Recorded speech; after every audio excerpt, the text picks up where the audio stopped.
Hey everyone, Machina here with another D&D Fuzzy Tale. This one is by user Dr. Glovower and is the first part of a series called The Furry Man Saga. Let's begin. Here we will have the colorful cast for this horrible saga. No real names are used. Me, a then new player, playing a dragonborn paladin who had some unfortunate experiences due to being the favorite. Jack Puncher, a dwarf barbarian, the most experienced of the group, didn't take no BS from nobody. Feather, an elven archer, probably the only normal person who was just there for fun and story. She got neither.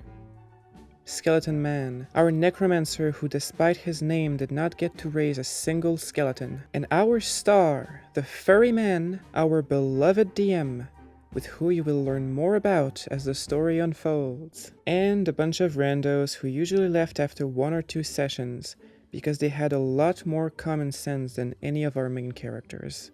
I'd like to tell you how the session started, but unfortunately I can't, because the furry man decided to start the session hours before the scheduled time, and before the party was ready, because Skeleton Man was teaching one of the randos how combat worked, and he thought that was the perfect moment to start the campaign proper, despite half the party not being there. The fighting tutorial started with fighting skeletons in a field. This is fine for a combat tutorial, but not for the start of a campaign. So, instead of fighting them in the field for no reason, they were suddenly fighting them in the middle of a small town. Again, for no reason. So, unprompted, the DM decided that they wanted to go through a giant door in the middle of the town, which had also simply appeared with no input from the players, once again, for no reason. So, they entered the very generic dungeon. It was a mine with skeletons in it.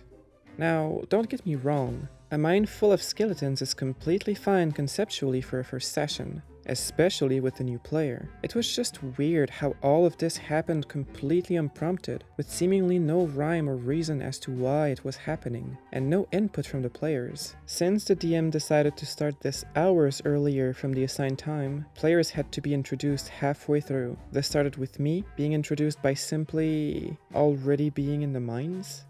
For no reason whatsoever? Why was I in the mines?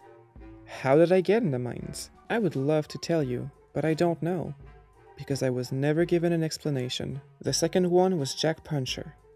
He was introduced by being inside of a box in the mines. How? Why? Even more questions that never were answered. You'll notice that this will be a common theme across this saga. We defeat the skeletons and emerge victorious from the mines. We carried as much gold ore as we could, which, after about an hour-and-a-half long side quest, where the DM repeatedly stopped the game for tens of minutes at a time to look up gold smelting facts to see what purity of gold would be required for a single D&D gold coin, at the end of which we were gifted our prize, about 50 gold coins for the entire party. Marvelous. In this mine, we found our main quest hook for the campaign, a book describing mystical cat people, with magic and technology beyond our wildest dreams, which the DM ruined any kind of mystique or interest we could have had around them by choosing to refer to them only as horny cat people. At this point we returned to the town, where we learned one crucial fact about the world, one which would have been useful to know during character creation. Magic was considered illegal, except for potions and divine magic, which were both legal until they weren't, and then they were legal again.